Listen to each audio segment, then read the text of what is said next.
하나님께서 솔로몬이 마음을 돌이켜 하나님을 떠나고 여인들에게 미혹을 당해서 우상을 숭배하는 것들을 보시고 나타나셔서 두 번이나 책망하시고 다른 신 따르지 말라라고 명령하십니다.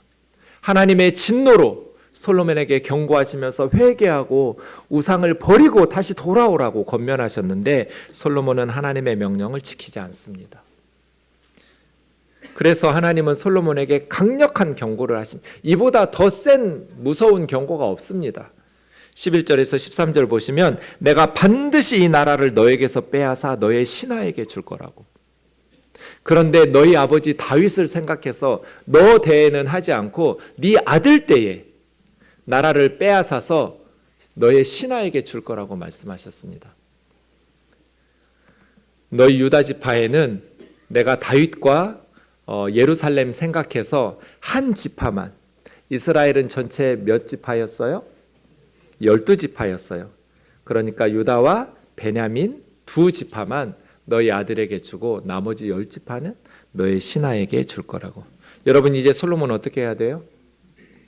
하나님의 무서운 심판의 말씀을 들었어요. 그럼 여러분이 솔로몬이라면 어떻게 하실 것 같으세요? 네, 회개하셔야죠. 하나님, 내가 죄졌는데 왜 우리 아들을 저주하십니까? 나에게 벌을 내려달라고. 하나님, 내가 죄지었으니까 나를 심판해달라고. 우리 아들이 피눈물 나는 고생하면서 그렇게 비참하게 살지 않게 해달라고. 그게 정상 아니에요? 이제라도 돌이키면서 하나님 앞에 회개하고 우상을 버리고 우상의 신전들 다 허물고 하나님께로 돌아와야죠. 이방에서 데려온 아내들 다 본국으로 돌려보내고 우상 숭배를 멀리하고 우상 숭배로 계속해서 백성들을 끌고 가고 자기 마음을 흔들어 놓는 그 사람들을 척결해야죠.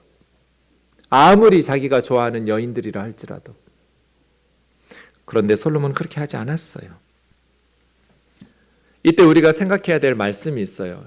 예레미야 18장이에요. 그 예레미야 선지자를 토기장이의 집으로 가서 하나님께서 말씀 주시겠다고 하셨을 때 그 일부분이 이 본문이죠. 우리 좀 같이 읽겠습니다. 시작. 내가 어느 민족이나 국가를 뽑거나 부수거나 멸하려 할 때 만일 내가 말한 그 민족이 그 악에서 돌이키면 내가 그에게 내리기로 생각하였던 재앙에 대하여 뜻을 돌이키겠고 내가 어느 민족이나 국가를 건설하거나 심으려 할 때 만일 그들이 나보기에 악한 것을 행하여 내 목소리를 청종하지 아니하면 내가 그에게 유익하게 하리라고 한 복에 대하여 뜻을 돌이키리라. 그러니까 솔로몬에게 하나님께서 나라를 빼앗아서 내가 반드시 나라를 빼앗아서 너의 신하에게 주겠다고 말씀하신 것은 미래에 있을 사건에 대한 지식과 정보를 알려주신 게 아니에요. 하나님이 말씀하시는 이유는 회개하라는 거지. 이제라도 돌이키라는 거지. 미래에 있을 사건에 대한 정보를 제공해 주시는 게 목적이 아니라고요. 그건 우리도 마찬가지예요. 하나님께서 말씀하실 때 그 말씀을 듣고 악에서 돌이켜 회개하면 하나님께서 재앙을 내리시기라고 생각하셨던 것에 대해서 뜻을 돌이켜서 니느웨처럼 재앙을 내리지 않고 용서해 주신다는 거잖아요. 반대도 마찬가지예요. 개인이나 공동체나 하나님께서 복을 주시려고 생각하셨는데 그 대상의 사람들이 악을 행하고 하나님의 목소리를 청종하지 않으면 유익하게 될 것이라고 생각해서 복을 주시려고 했던 것에 대하여 하나님께서 생각을 바꾸실 거다. 이때 솔로몬은 회개했어야 돼요. 그랬더라면 그의 신하에게 나라를 빼앗아서 주지 않으셨을 거예요. 그래서 솔로몬이 죽던 주전 931년에 이스라엘은 우리나라처럼 남북으로 갈라집니다. 북왕조 이스라엘은 여로보암이라는 솔로몬의 신하가 왕이 되어서 통치하기 시작합니다. 남왕조 유다는 솔로몬의 아들 르호보암이 분열왕국의 첫 번째 왕이 되어서 통치를 시작합니다. 그래서 솔로몬이 악을 행한 그대로 그의 아들 때에 나라가 갈라지는데 먼저 르호보암 솔로몬의 아들을 보겠습니다. 12장 1절에 보면 르호보암이 세겜으로 갔는데 이거 북쪽 지파 사람들의 중요한 도시가 세겜입니다.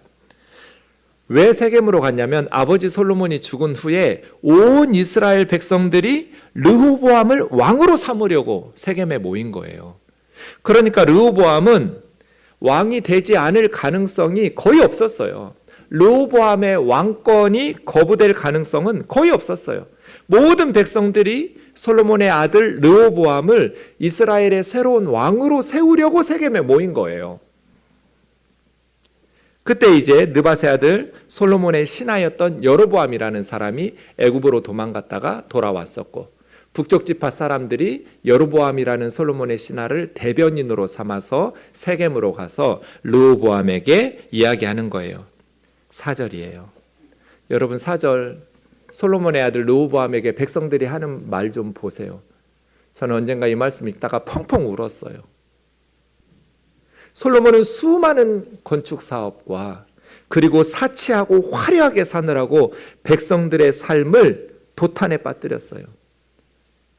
백성들을 짐승 취급했어요. 멍에라는 단어가 2번 나오는데 멍에라는 건 짐승에게 씌우는 거잖아요. 당신의 아버지가 우리에게 멍에를 씌웠는데 우리에게 시킨 강제 노동과 무거운 세금과 그 멍에가 너무 무거웠습니다. 당신은 그 멍에와 고역을 조금만 가볍게 해주십시오. 그럼 우리가 당신을 왕으로 섬기겠습니다. 눈물 나는 호소예요. 사는 것이 얼마나 힘들었으면 우리의 멍에를 조금만 가볍게 해달라고. 그럼 당신 왕으로 섬기겠다고. 근데 르호보암이 3일 있다가 다시 만나자고 그래요. 준비가 안 된 거예요, 지금. 왕으로서의 준비가. 그래서 아버지와 함께 나라를 이끌었던 원로들에게 조언을 구하죠. 어떻게 대답해야 될까요? 7절에 보면 원로들이 만일 왕이 오늘 이 백성을 섬기는 자가 되어, 백성을 섬기는 자가 에베드라암이라는 단어, 에베드는 노예, 종이란 뜻이에요. 암이 백성이에요. 백성의 라암, 에베드가 되십시오. 종이 되십시오.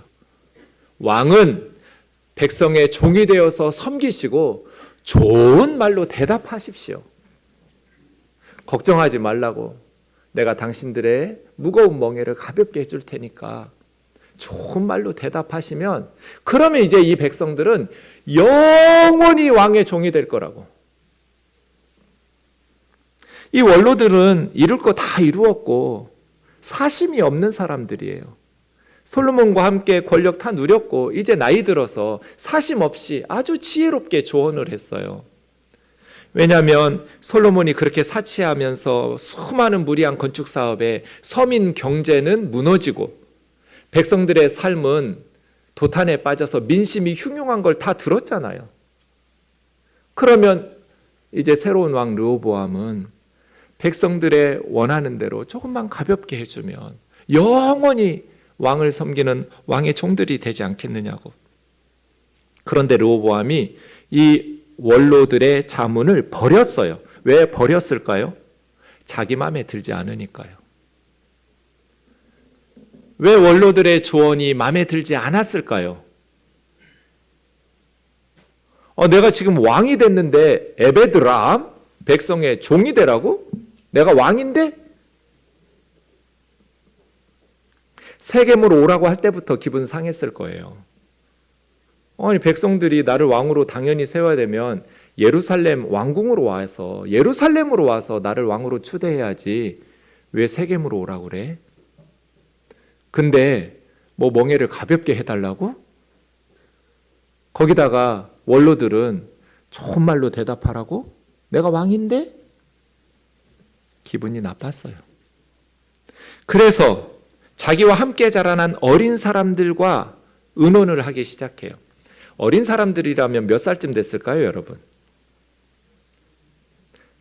10대 청소년, 20대 청년, 30대? 르호보암이 왕이 되었을 때 41살이었어요. 41세에 왕위에 즉위했어요. 그러니까 여기서 어린 사람들이라고 말하지만 자기와 함께 자기가 임명한 사람들이거든요. 왕을 모시는 관직에 있는 사람들이니까 노인들과 비교해서 젊은 소장층이지만 청소년들은 아닐 거예요. 그 사람들은 르호보암의 선택을 받아서 지금 관직에 올랐잖아요. 르호보암이 젊은이들에게 뭐라고 말하냐면 너희는 어떻게 자문하여 이 백성에게 대답하게 하겠느냐? 백성이 내게 말하기를 왕의 아버지가 우리에게 매운 멍에를 가볍게 하라 하더라. 백성들의 말을 전하는 이유가 뭐예요? 백성들은 이렇게 말하는데 난 그러기 싫다는 거잖아요. 그래서 함께 자라난 소년들이 백성의 와르게를 왕에 붙이니 우리 멍에를 무겁게 하였으나 왕은 우리를 위하여 가볍게 하라 하였은즉 어떻게 백성이 감히 왕에게 그런 말을 합니까? 내 새끼손가락이 아버지 허리보다 굵다고 대답하십시오. 우리 아버지는 멍에를 무겁게 했지만 나는 더 무겁게 할 것이고 말 안 들으면 채찍으로 다스렸지만 나는 전갈로 치겠다고.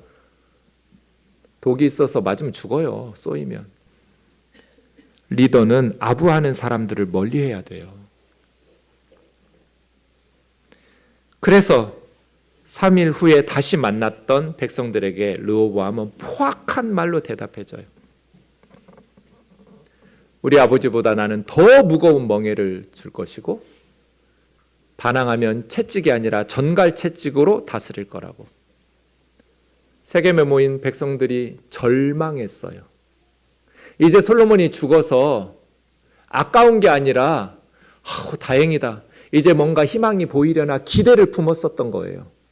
그런데 그의 아들은 아버지보다 더 무거운 멍에를 매겠다고 하니까 너무나 절망스러운 백성들이 쿠데타를 일으키기 시작합니다. 다윗의 자손 너희는 너희 집이나 다스리라고. 우리는 너를 왕으로 인정하고 너희를 섬길 마음이 없다고 돌아선 것이죠. 여러분, 리더가 주의해야 될 것이 두 가지입니다. 뭘까요? 첫 번째는 독재자가 되지 않도록 조심해야 돼요. 백성들을 섬기라고 그랬더니 정갈 채찍으로 다스리면서 백성들의 무거운 세금과 강제 노동력을 동원해가지고 화롭게 살라고 왕 리더로 세우셨겠어요, 하나님께서? 독재자가 되는 것. 그런데 르호보암은 독재자의 길을 선택한 거잖아요.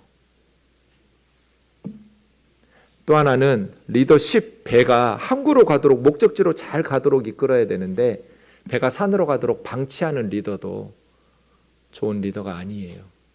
이 두 가지를 조심해야 돼요. 저는 르호보암을 보면서 정말 준비가 안 된 사람이구나. 14장 21절에 보면 41살의 왕이 되었어요.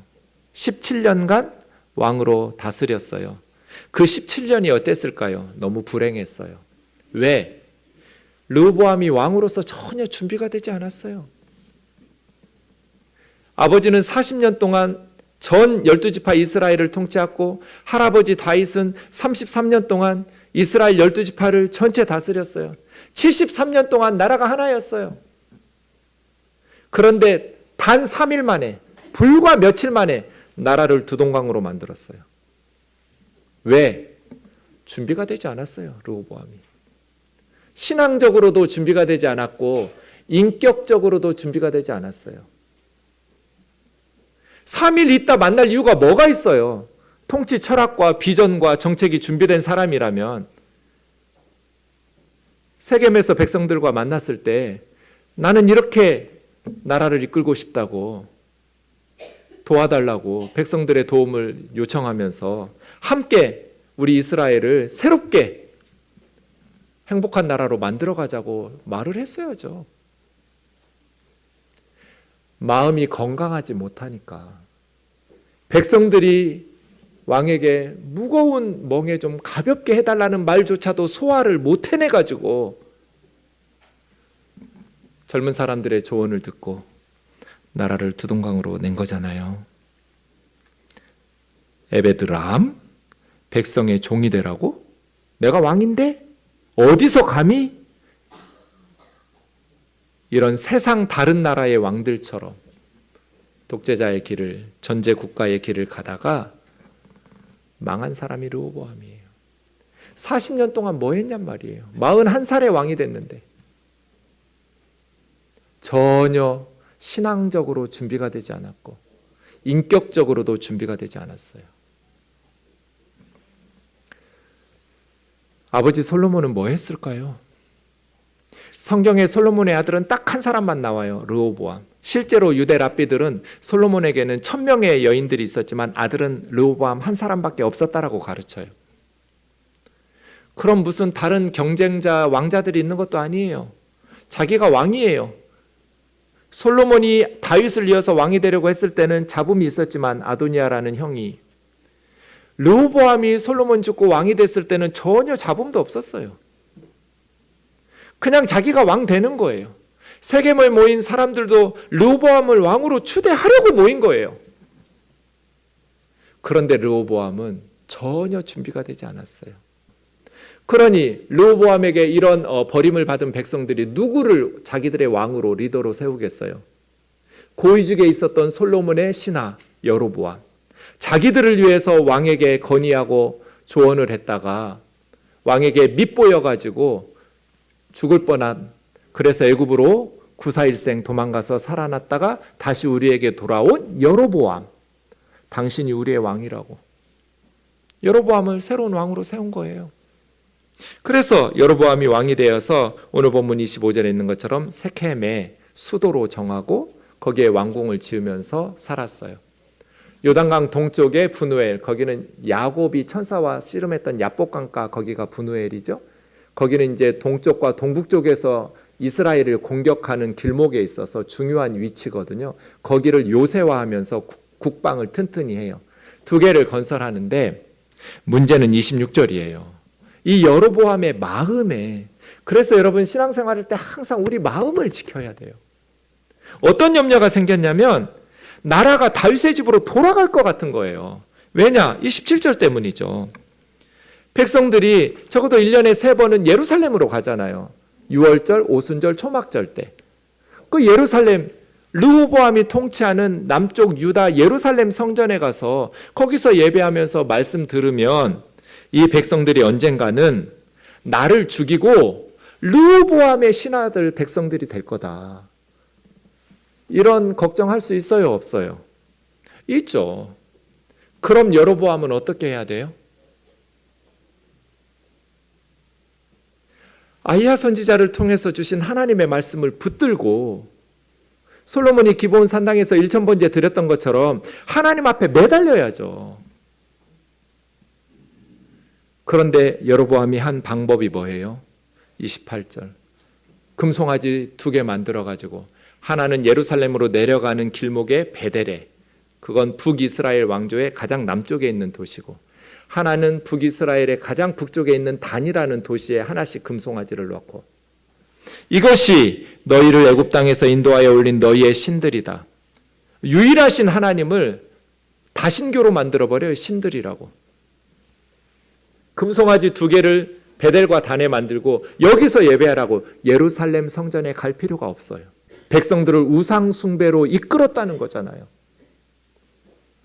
그래서 리더가 주의해야 될 것이 2가지인데 독재자가 되지 않도록 주의해야 하고 배가 산으로 가도록 방치하지 않도록 주의해야 된다고 그랬잖아요. 남쪽의 솔로몬의 아들 르호보암은 독재자의 길을 선택했다면 북쪽의 솔로몬의 신하였던 여로보암은 배가 산으로 가도록 방치해버려요. 백성들에게 환호성을, 그러나 백성들이 원하는 것과 하나님께서 말씀하신 것이 다를 때에는 하나님의 말씀을 다윗처럼 지켜야 하잖아요. 솔로몬처럼 여로보암도 하나님의 은혜로 왕이 되었는데 배은망덕했어요. 그래서 불행하게 되었죠. 13장에 가면 남쪽 유다에서 선지자 한 사람을 여로보암에게 보냈어요. 지금 시작부터 단추를 잘못 끼웠잖아요, 북이스라엘이. 그래서 남쪽에 유다의 하나님의 사람을 보내가지고 베델에서 분향하고 있는 여로보암 왕에게 하나님의 심판의 말씀을 전합니다. 제단아, 제단아, 너 위에 산당의 제사장들이 불살라질 것이고 또 무덤의 뼈들이, 사람의 뼈들이 너 위에서, 시체는 부정한 것이어서 이스라엘 사람들에게는 근데 그 뼈들이 제단에, 거룩한 제단에 뿌려진다는 것은 더럽혀진다는 거잖아요. 하나님의 심판이 있을 거라고 말해요.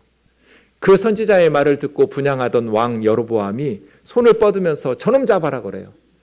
근데 그 손이 마비돼 버렸어요. 걷어들여지지가 않은 거예요. 그래서 유다에서 올라온 선지자에게 하나님에게 은혜를 구해서 나를 위해서 기도해서 이 손 좀 고쳐달라고 그래요. 그랬더니 그 선지자가 기도하면서 하나님의 은혜를 구했더니 다시 회복이 됐어요. 몸으로 체험했어요. 그 선지자는 하나의 징조를 말했어요. 내가 하나님께서 보내신 참 선지자이고 내 말이 반드시 실행될 것이라는 것. 사실은 300년 후에 태어나는 요시야 왕을 통해서 이 일이 성취될 거라고 예언하는데 하나님께서 이 말씀대로 이루실 것이 분명한 징조를 보여줄 거라고. 지금 저 번제단이 갈라지고 그 위에 재들이 쏟아질 거라고. 그대로 이루어져요. 하나님의 능력을 체험했잖아요. 그럼 이제 여로보암은 어떻게 해야 돼요?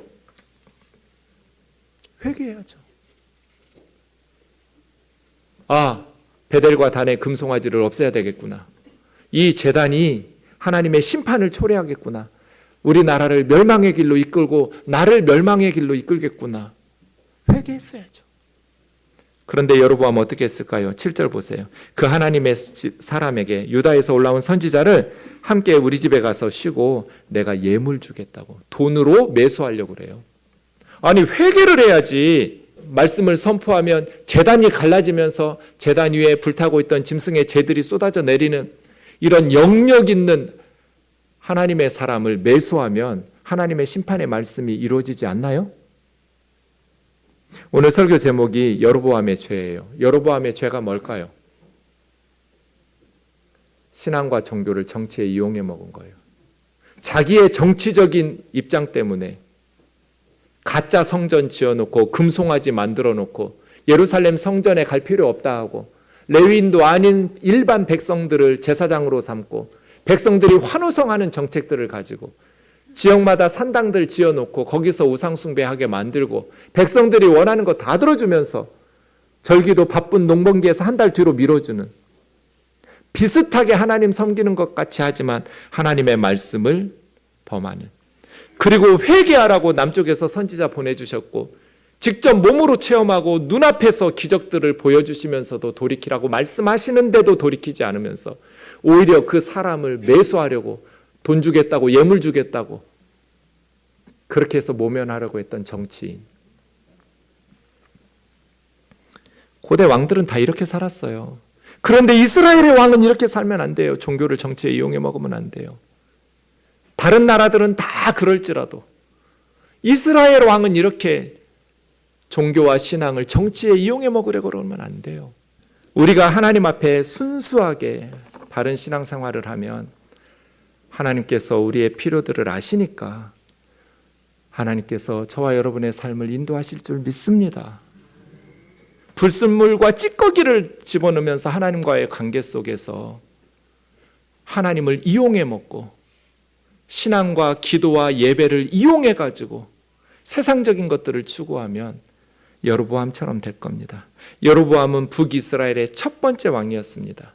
첫 번째 걸어갔던 여로보암이 눈 덮인 들판을 처음으로 걷는 사람이었는데 우상 숭배의 길을 걸어갔기 때문에 그 자손들이 결국은 하나님의 은총을 누리지 못하고 멸망하게 되는 불행한 길의 시작을 여로보암이 한 것입니다.